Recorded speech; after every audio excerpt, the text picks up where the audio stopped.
Heavenly Father, we thank you for this morning. Thank you for your students. Be with us today. Help us to, again, just glorify you in what we do, Lord. In your name I pray. Amen. All right, so anybody get this one? Not sure. Completely mysterious. Here, well, it's kind of a backwards problem. The idea is this.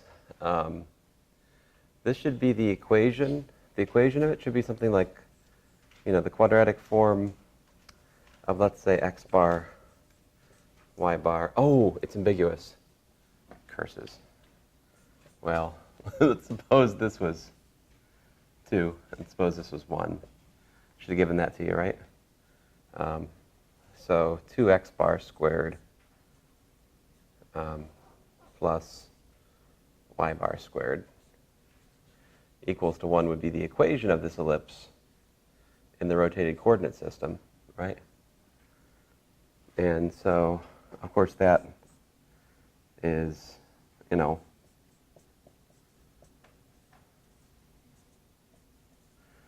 this would be the diagonalized form of the mystery quadratic that we're looking for, right? But what are we looking for? We're looking for, what do we want here? What do we want in our A, quote unquote?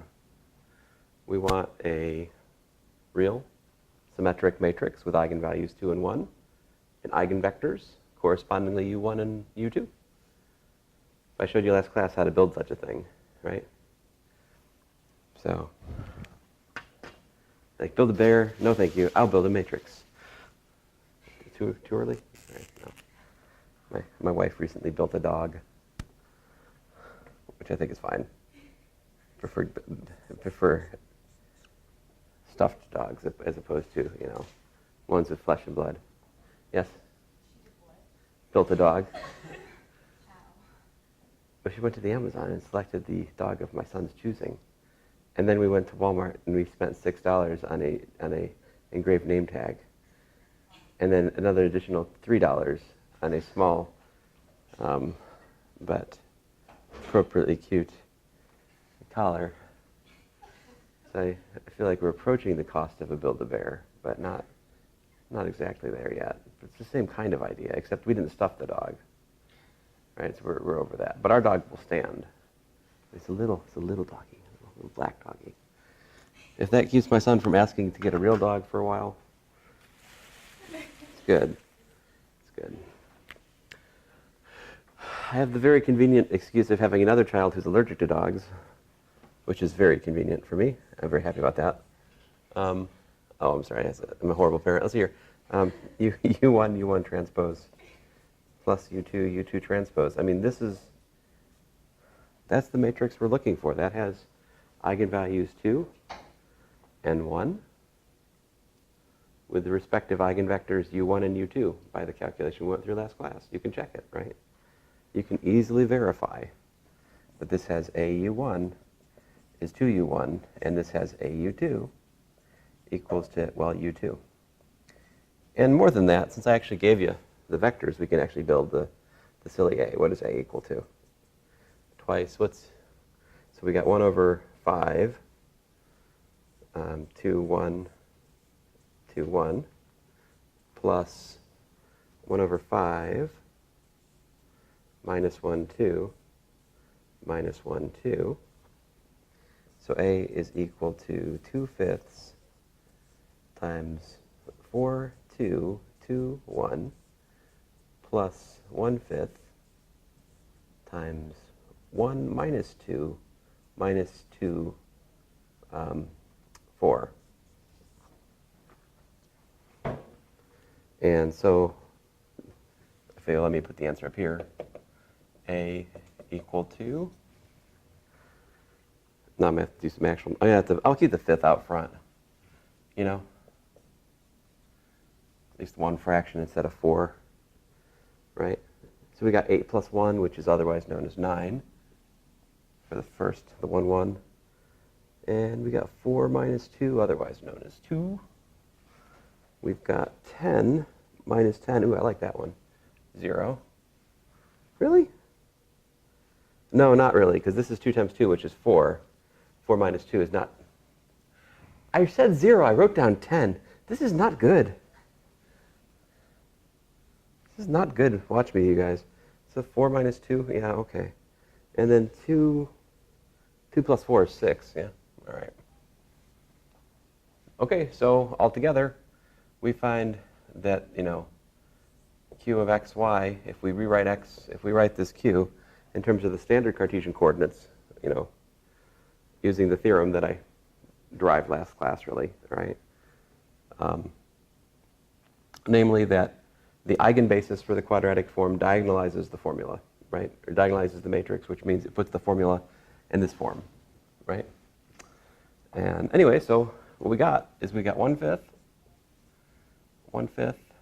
9x squared plus 4xy plus 6y squared. That equals to 1. That's your ellipse.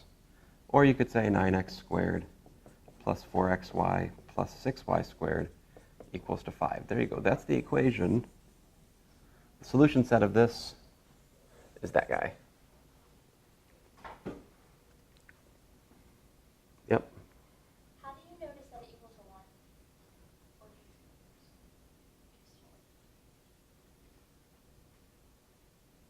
1? Oh.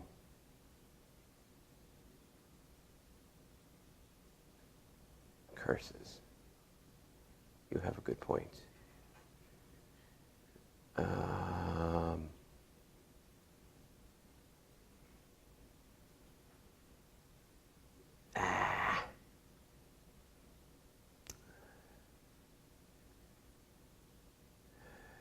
All right. Best way to fix this.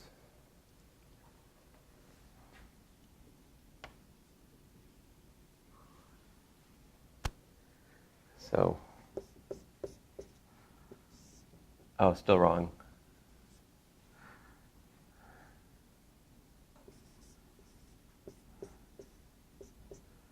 That's a very good question, Bethany, and I was laboring under a certain delusion.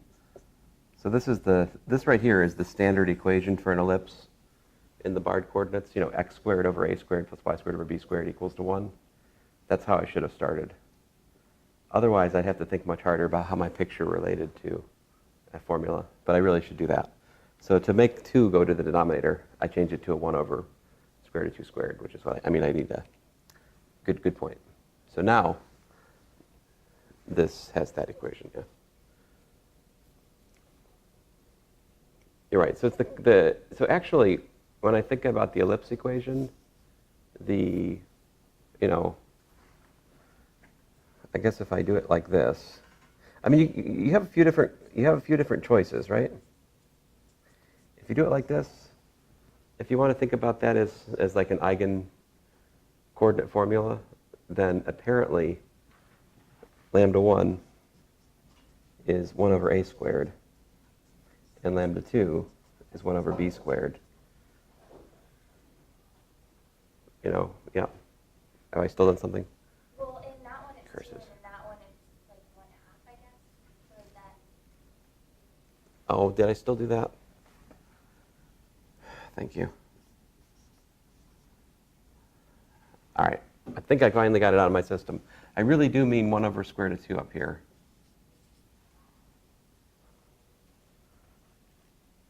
I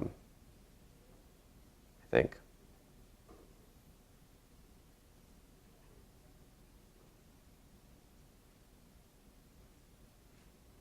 I mean, the larger point here should be that these points, which sort of define the semi-major and semi-minor axes of the ellipse, I wanted to engineer the formula.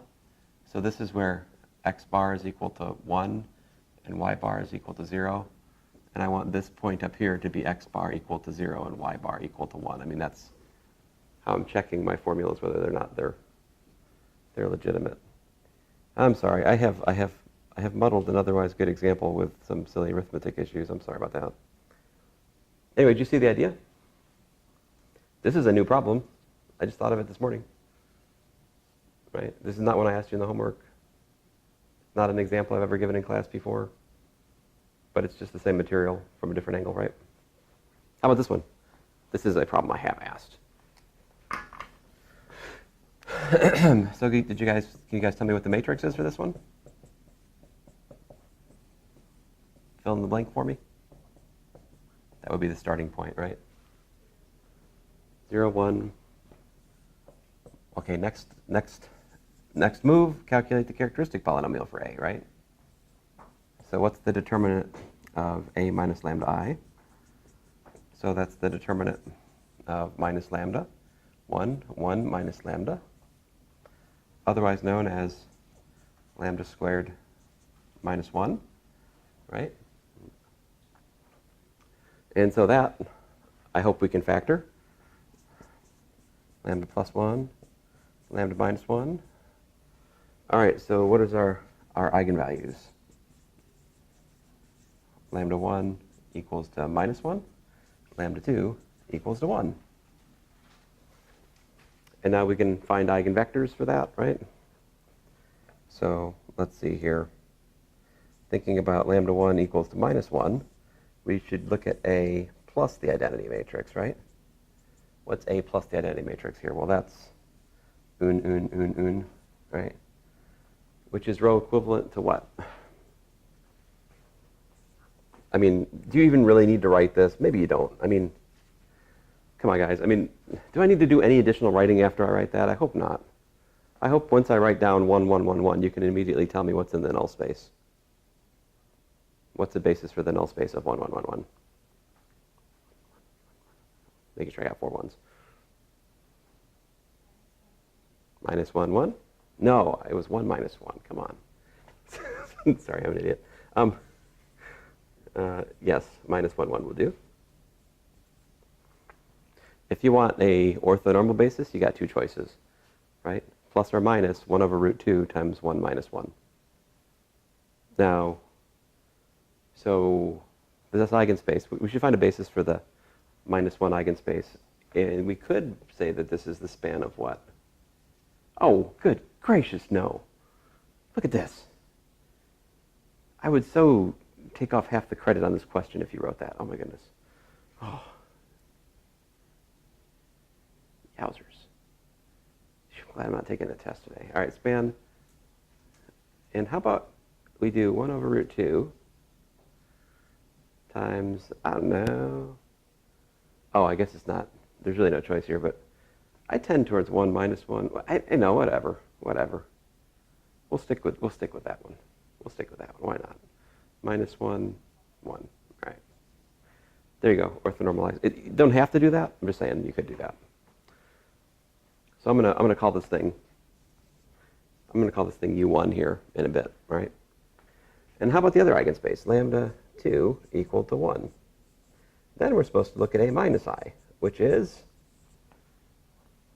minus 1, 1, 1, minus 1. Right? Now that is row equivalent to 1 minus 1, 0, 0. Anyway, the point is that, and there's no, oh goodness gracious, guys, don't let me get away with this. Is that an equals?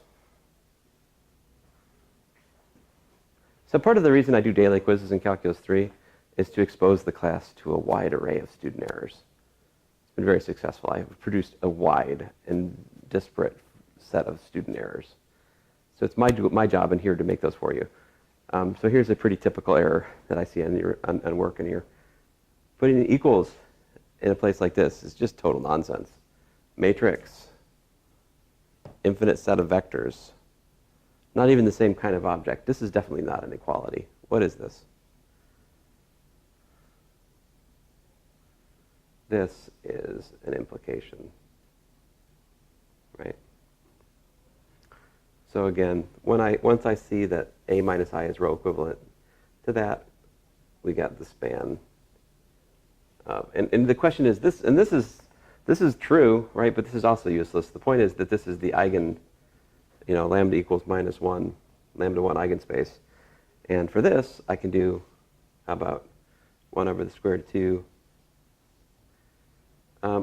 Let's try to get the vector which is counterclockwise rotated. Let me draw a picture. This one is what? Minus 1, 1. Something like this, right? the U1 direction. So if I want counterclockwise oriented, I want this vector down here.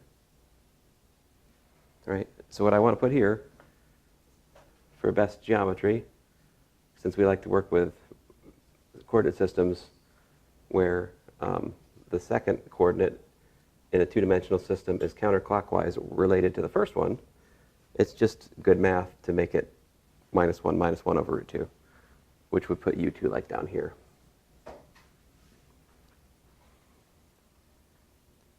Right?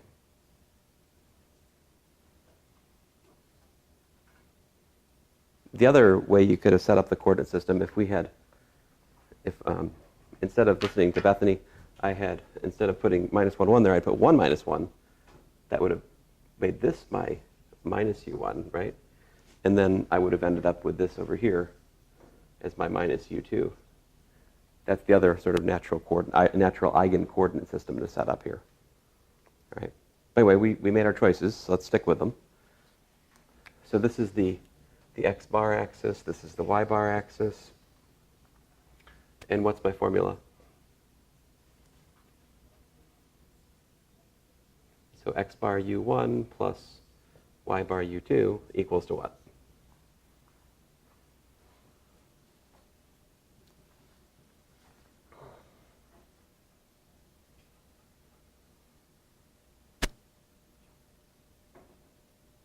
Come on, guys. You're breaking my heart.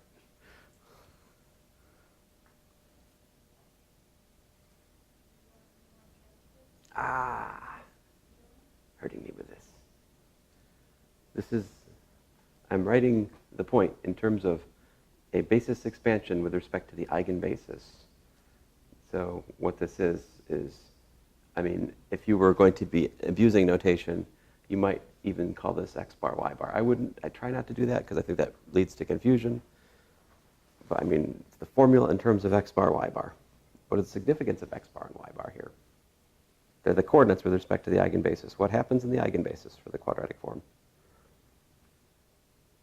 Should I derive it again? I can derive it again. We have P, U1, U2, right? P transpose.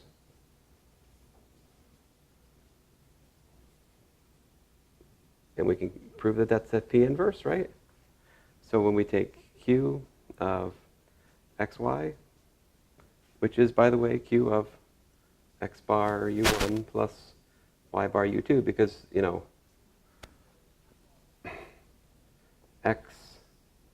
xe1 plus ye2 is, by construction, equal to x bar U1 plus y bar U2. These are just, it's the same vector v. We're just we're presenting the same geometric point v in one basis, the standard basis, or in the non-standard basis, the eigenbasis. But it's the same point, yeah? So this is equal to that. The larger point is that, by definition, was what? xy, a, xy, yeah? And I told you guys last class that we could rewrite that as x bar, y bar, p transpose a p, x bar, y bar. But what was this? This was the x bar, y bar, lambda 1, lambda 2, because that diagonalized it, right? So what you got is you got lambda 1. Now, at this point, somebody here probably already told me the right answer, and I just didn't hear it, and I'm going to feel like an idiot. So what's the formula up here?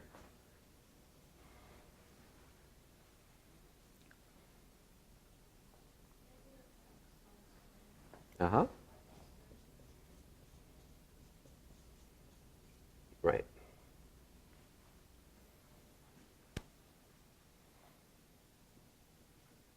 Now, were we looking at any level curve? Were we looking at an ellipse or anything here? No, I just was looking at the quadratic form. Of course, there's a corresponding question that has to do with some kind of like level set, right? If we set the quadratic form equal to a constant, we can think geometrically what does it look like. So what happens if we look at 2xy equals to 1? What do we got?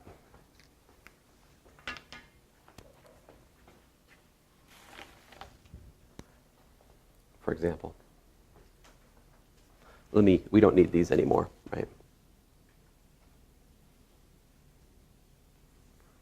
So if we look at 2xy equals to 1, that is equivalent, interchangeable to what?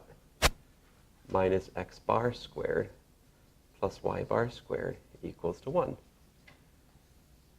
This is, of course, a hyperbola. What kind of hyperbola is it? Which way does it open in the eigen coordinates? Up or down, or I guess sideways? So I don't know. I think about it. What happens if y bar is equal to 0? Is there a solution to that equation? Well, no, because you got minus x bar squared equals to 1, which is a solution. You can't solve that. That's negative number equals to 1. Excuse me, negative number equals to 1 is what it is. So if y bar equals to 0, there's no solution, which means that this is one of those hyperbolas which does not cross wherever y bar is 0, which is where? That's exactly the x bar axis, right? Y bar equals to 0 is this guy. And so this is a parabola. Excuse me, listen to me.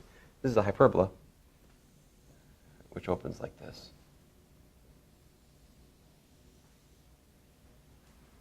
Right?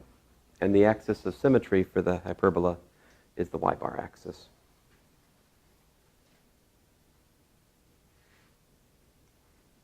So by the way, here's an actual proof that y equals to, 1 over 2x is hyperbola.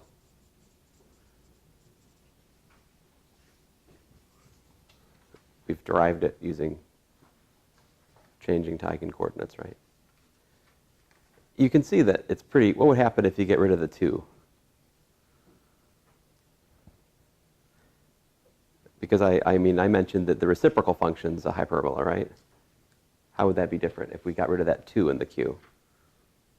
What does it make your eigenvalues? Yeah, plus or minus a half. Wait a minute.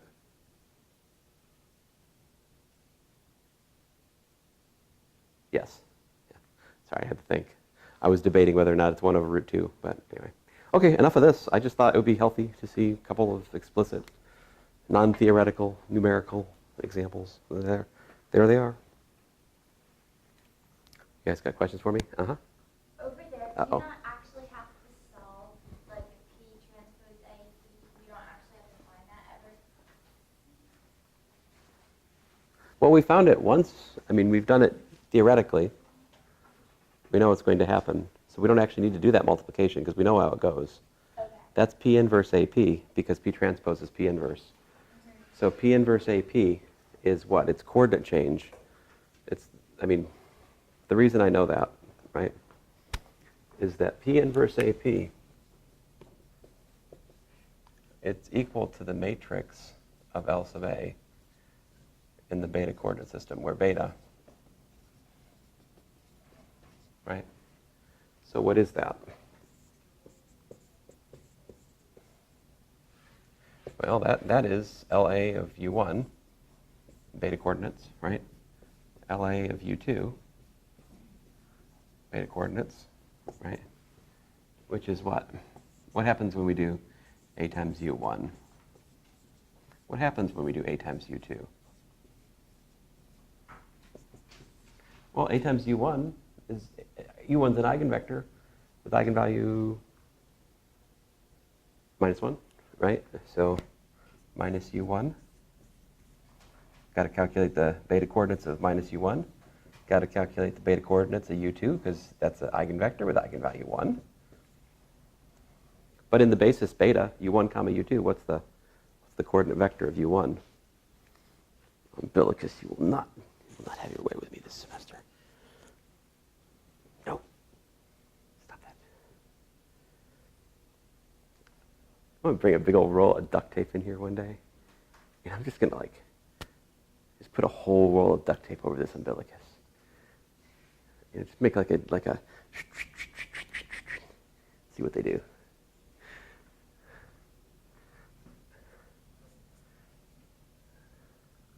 So that's -1, 0, 0, 1, right? And traditionally, of course, we drop these unnecessary parentheses and just write it like this, right?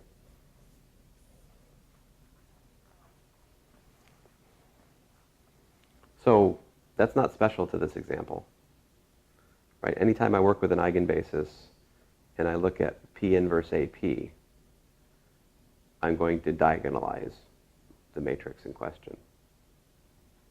What's special to this problem is not only is it an eigenbasis, it is an orthonormal eigenbasis, which means we have this guy is actually this guy, which is super nice. If you're actually calculating it, right? Now, there is a good question, Bethany. So like, for what I've done so far, we don't need to calculate it, right? But what if you actually wanted explicit formulas relating x bar and x and y? That we do sometimes want that, right? So what is the coordinate change? What are the coordinate change formulas between x bar, y bar, and x and y? How do you find those?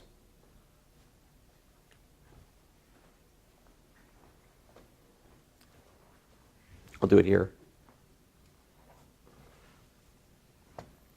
So to find the explicit coordinate change formula,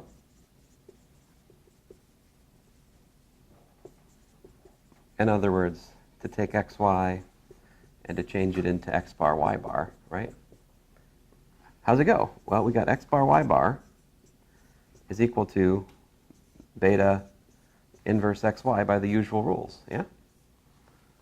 But here, that's beta transpose. So it's very nice. So you got yourself like 1 over root 2 out front, yeah?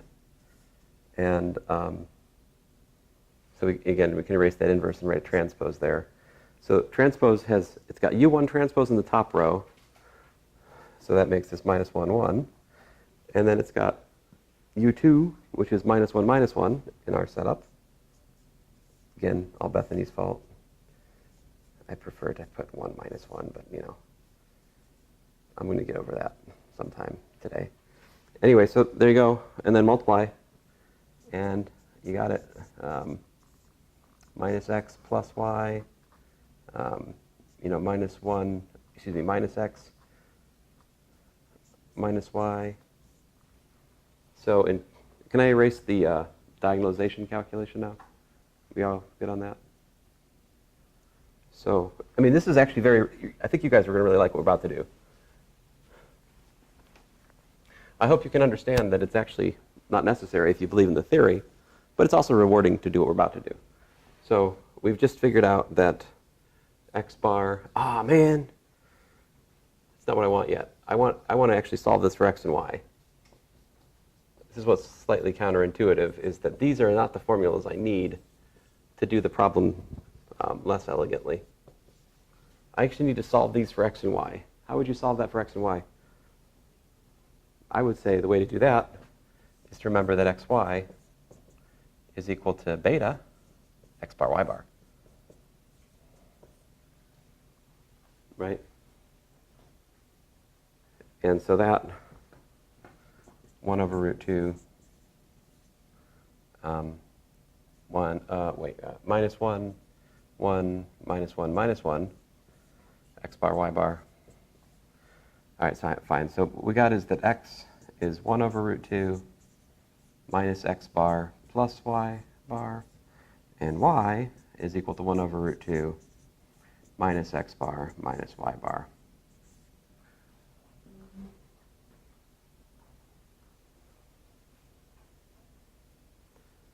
That's funny, isn't it?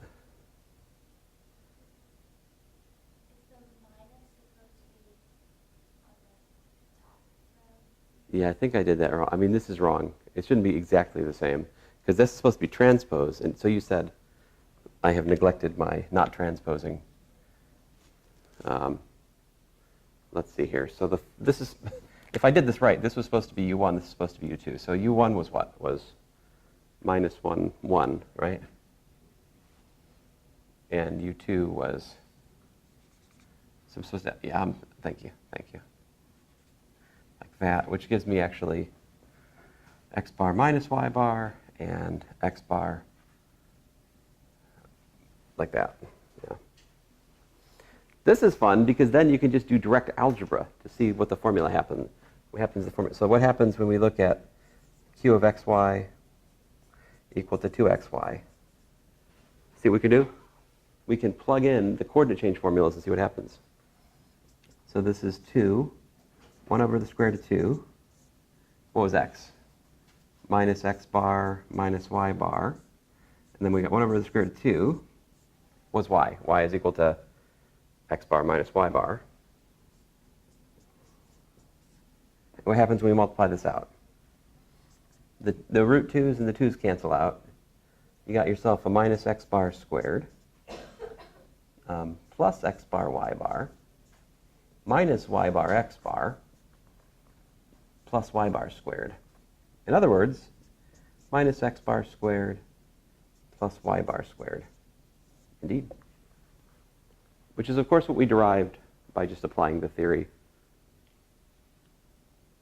in what diagonalization means. So, I mean, what's the better way of doing things?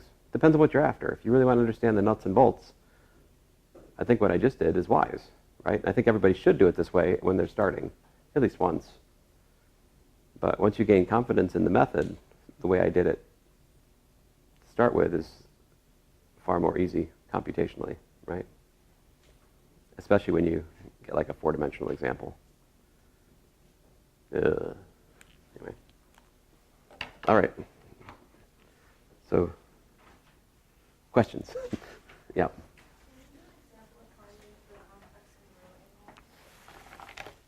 Finding the complex and real angle. Yes, always a popular question. Let's see.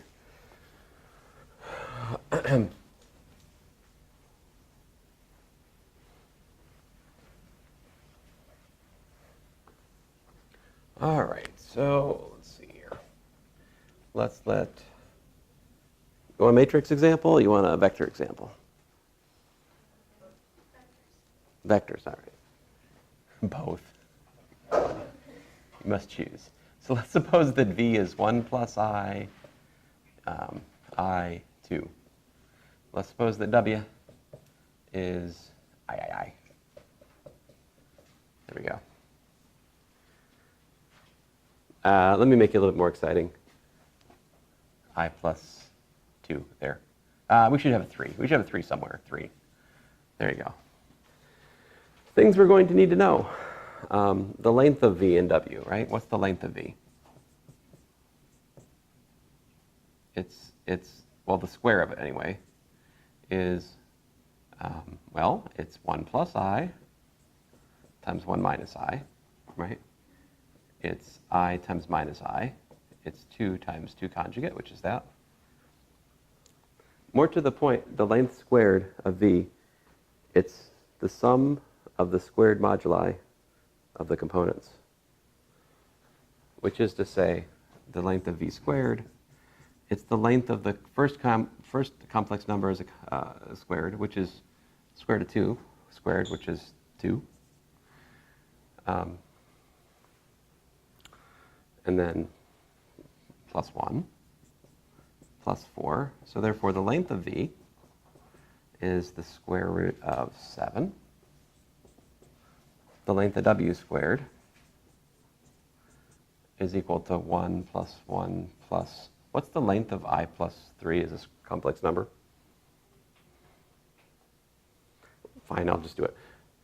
So this is I plus 3 times minus I plus 3, right? And so that gives me 10. Right, so we have, this is 12. The length of W, square root of 12. I don't know why I'm not doing 2 vectors. Making it 3-dimensional as opposed to 2-dimensional doesn't really help anything. I guess it's just my default to try to confuse you. Is it working? No? All right. So those are the length. Now, is that the real length or the complex length?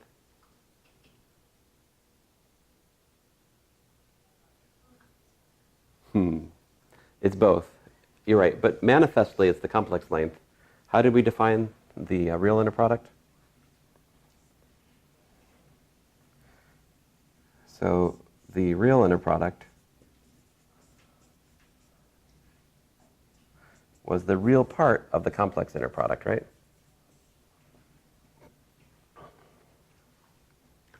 So what would the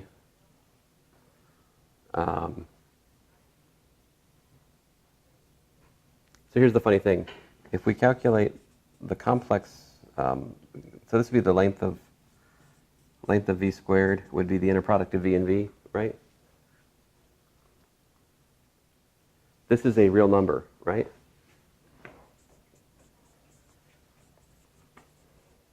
The real inner product is equal to the complex inner product when you look at the vector with itself, because we're just picking off the real part to form the real inner product. That means that if we define the norm in this way, the real norm, I mean, this is equal to, by definition, the real norm squared. So you don't have to worry. If you calculate the length with respect to either notion of inner product, it's the same.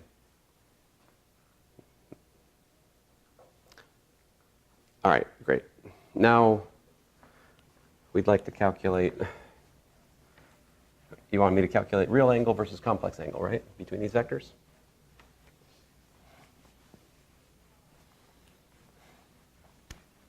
All right, let's do it. So what is the complex inner product of v and w? We should do that first, right? Because once you calculate the complex inner product between v and w, calculating the real inner product between v and w is a cinch, right? I mean, it's easy. That's not some sort of hyperbolic function pun. All right, so you got yourself 1 plus I times minus I plus I times minus I plus 2 times minus I plus 3.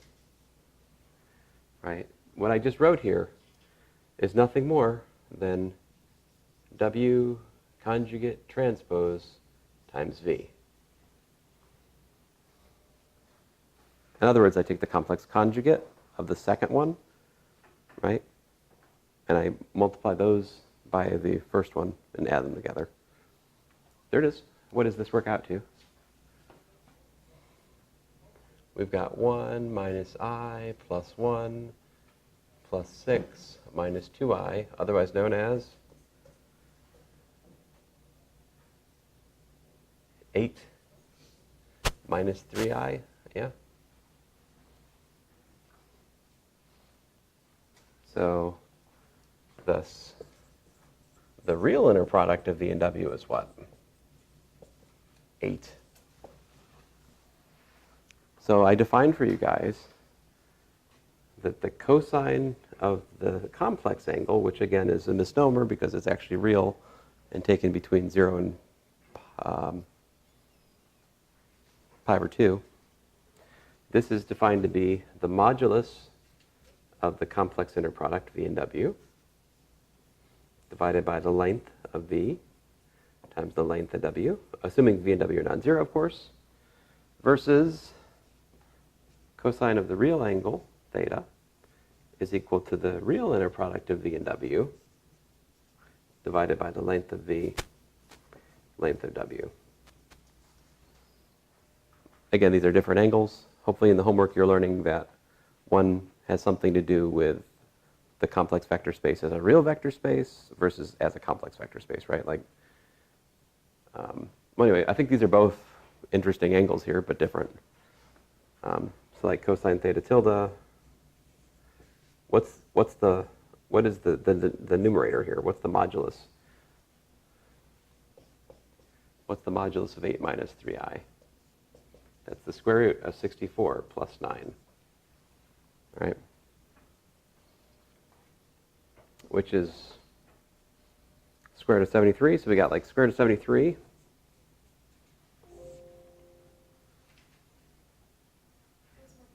Oh, that was cool. I felt like it was from the desk, but there's nothing on the desk. It was like a ghost computer. I wish you hadn't told me that. It would have been so much more exciting if you hadn't. You shouldn't have told me that. I would have thought this room was haunted or something. Not really. 7. So there you go. Versus cosine theta being what? What's the real part of 8 minus 3i? Well, it's 8.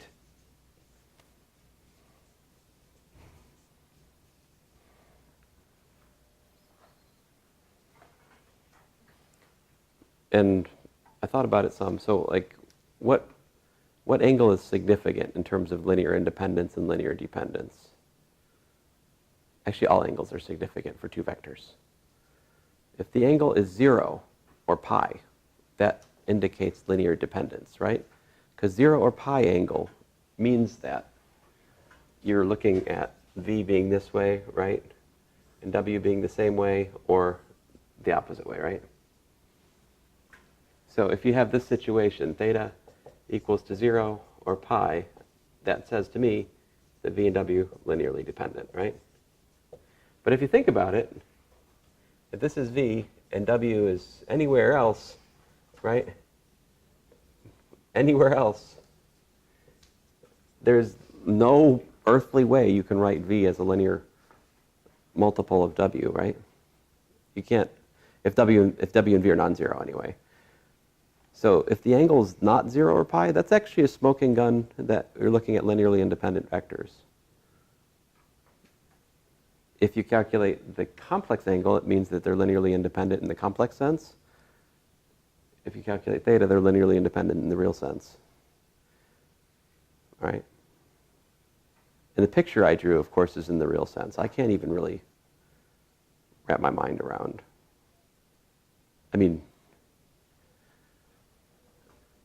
complex 2 space, what's that look like? You're talking about pairs, right?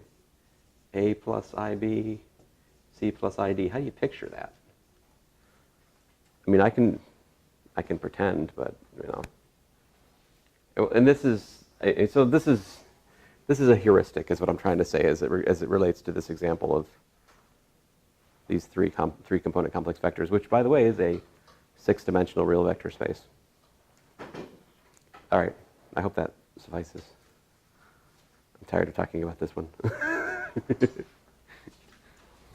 You're like, well, then don't assign it. It's too late. It's already been assigned. I can't unassign what's been assigned.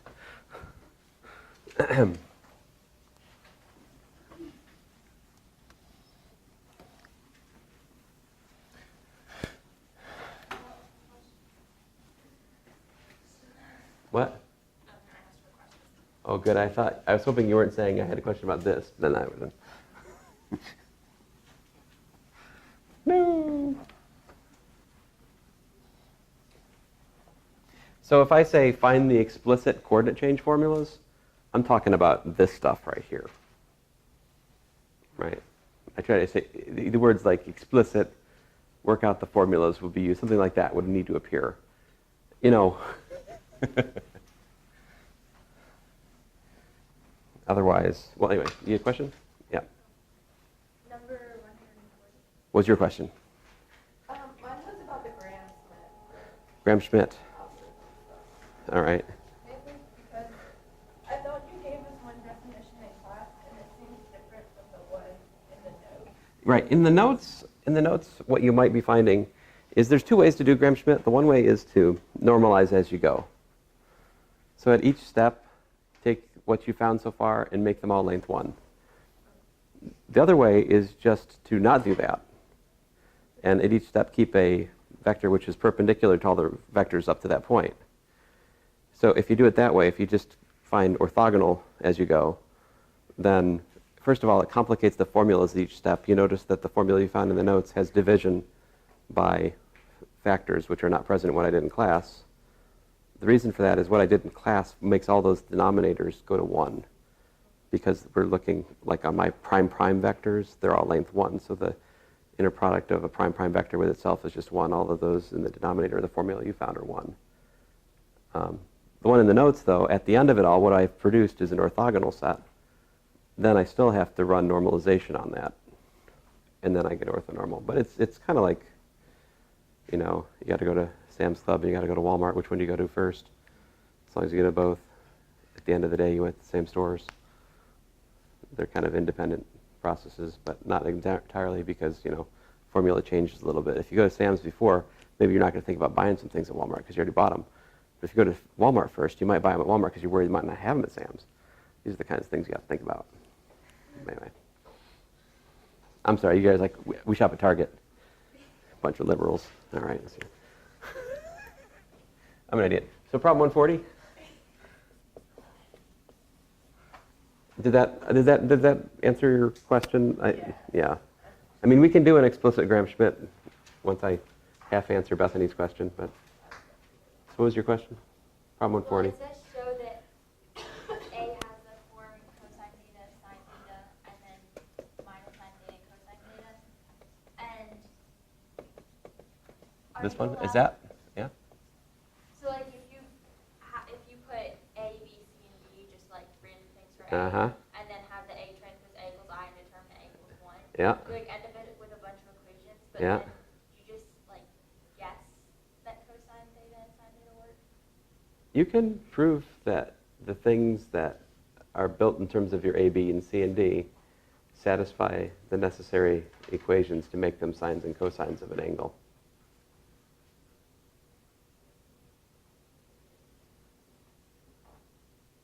So just plug them into the equation to show that they work. What does it take to show that a real number, alpha, I mean, what does it take to show that alpha is equal to cosine of theta for some theta? What would you need to show about alpha if you were going to say that alpha was a cosine? What would be required of you?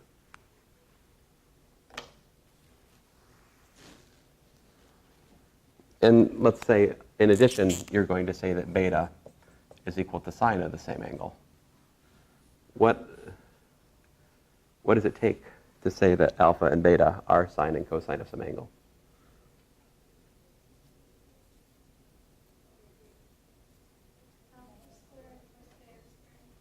Alpha squared plus beta squared equals to 1 is definitely part of it. Does that suffice?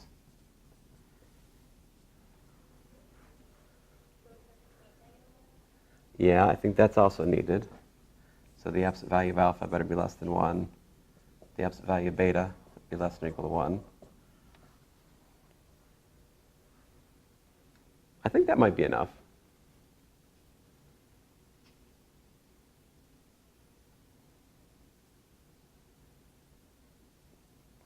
I mean, geometrically, what does this tell you? I mean, I think these are actually redundant. Maybe even this is enough. Well, there's more involved, isn't there? Because if I say that this point is alpha beta, right?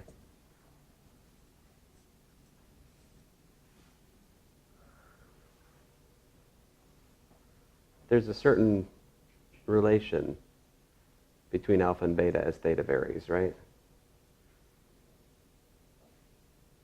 We would need that as well.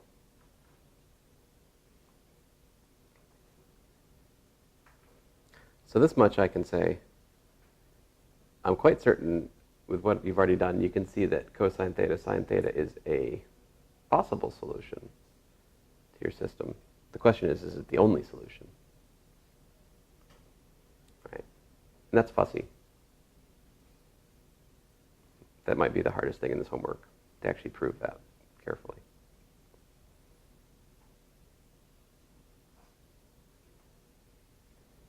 If I recall correctly.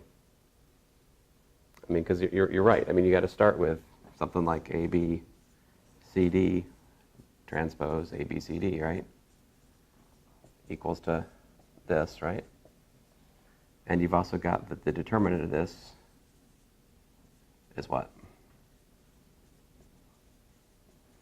Is 1, right? So you got that to work with. And you've got how many equations? But really 3. No? I could be wrong. There's 4? I had A squared plus C squared equals 1, B squared plus D squared equals 1, AB plus CD equals 0. You got A squared plus B squared is 1. C squared. A squared plus C squared, yeah. B squared plus D squared equals 1. And then AB plus CD equals 0. Yeah. And then Ah, determinant. you know, there is another way we could attack. I mean, so what you're doing right now is a hard path. And talking to you has jogged my memory. What's the other way you could look at this equation, which might be like way easier to think about?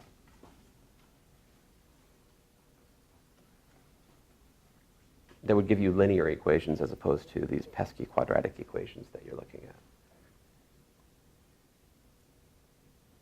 How can you make half the letters go to one side and half the letters go to the other side at the level of a matrix calculation? Transpose is equal to the inverse. Very good. Yes, or if you like, multiply both sides by the inverse.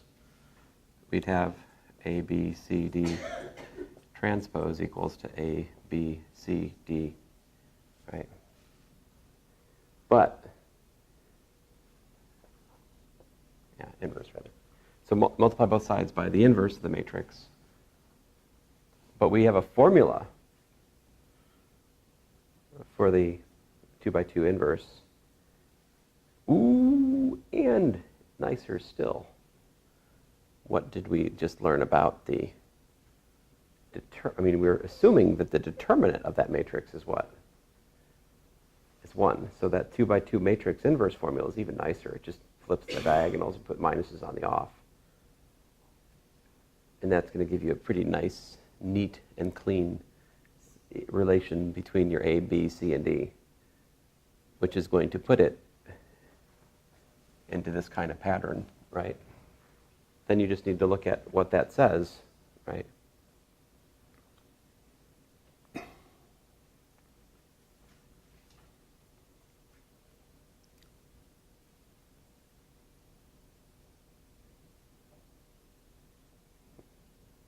So that's going to be better. But still, you need to think for yourself about, can I actually define those things that appear as cosine and sine? Does it make sense?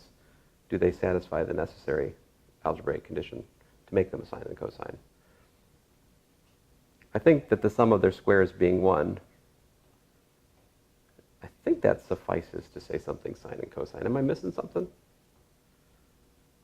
I guess my question just is, can you choose sine, cosine waves and then just plug them in to show that it works? Or No, you got to start with a ABCD and show that there exists a theta such that it's cosine sine. That's the point of this problem. Is to show that that's not just a solution to the orthogonal matrix 2 by 2 problem, it's the only solution in the case that the determinant's 1. I mean, if the determinant's -1, there are other things. Basically, this times a reflection is what you get if you allow determinant -1.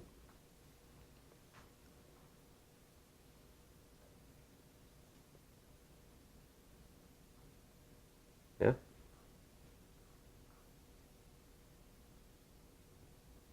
In contrast, the 3 by 3 problem, the matrix that I give in problem 142 or 141, the 3 by 3,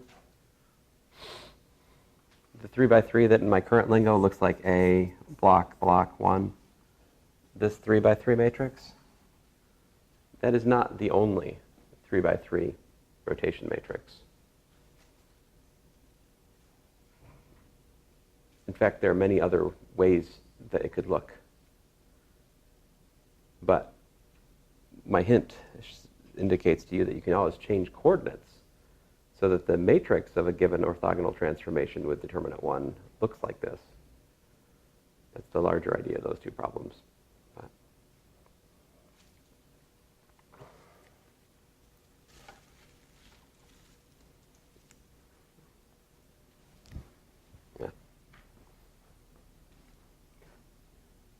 But once you look at it that way, you'll be able to finish it, I think.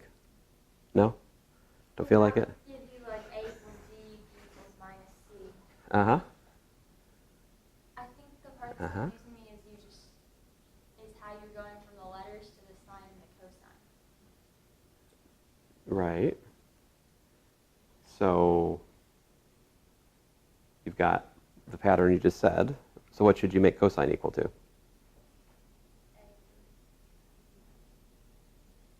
Well, I would say that you should rewrite the matrix keeping just one of those letters.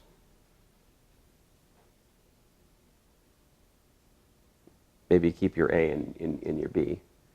So it looks like what? AB minus BA. Right?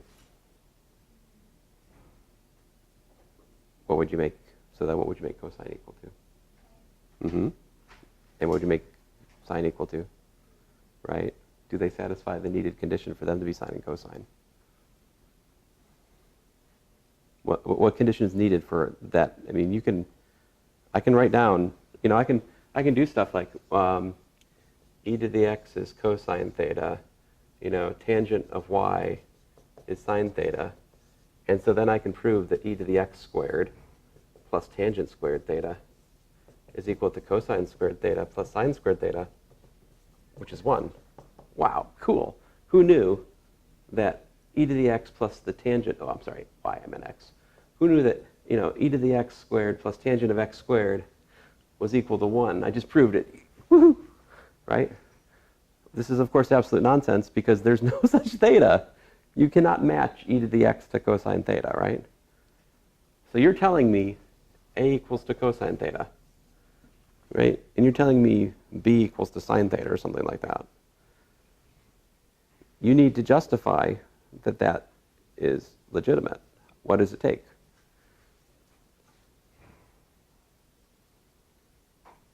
I think it just takes showing that a squared, that what you claim to be sine and what you claim to be cosine actually do square to 1, sum the square to 1. Mm-hmm. I don't want to repeat that because people aren't here. I don't want to do the problem for you guys, but yes.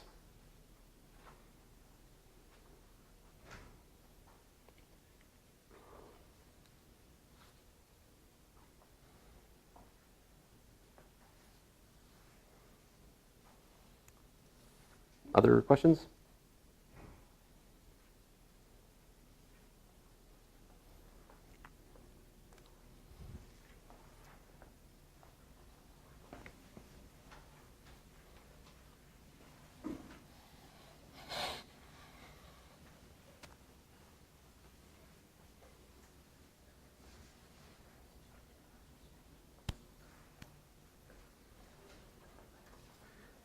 Yeah, see, Bethany, when I first did this problem, when I was assigned it in a class once upon a time, I also labored under this world.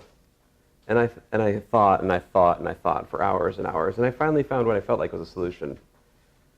And then, I had the privilege of having a professor actually grade my homework at that time. It's a weird idea. And like on the paper, he like just poked a hole in my argument, like, but blah, blah, blah. I'm like, ah. And see, if I had just had the idea to look at this instead, things just fall into place much. It's pretty hard to sort through these to discover what we found with this. Somehow you have to face the music of dividing out by that. I mean, that AD minus BC we divided by in that formula, that has to somehow happen in the process of you solving these nonlinear equations. And that's hard. That's why you're not seeing through it. Because after you make those algebraic steps, after that, you're like, oh, but AD minus BC is 1. But to actually get to the point where you can do that and everything just collapses down to the thing we just found, it's blah. So this is better.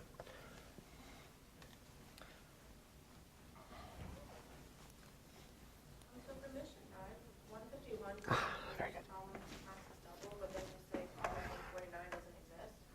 So we solve for 149 and 151.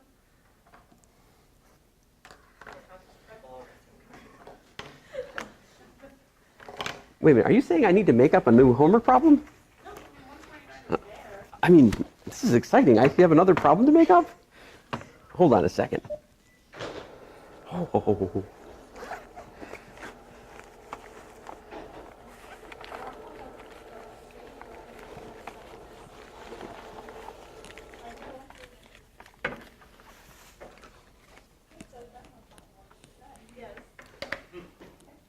But you've brought up an interesting point, which is I've pretty much given you all the hints that I know to give about mission 8 at this point. I mean, we've talked about the complex one. The last 5 problems, guys, they're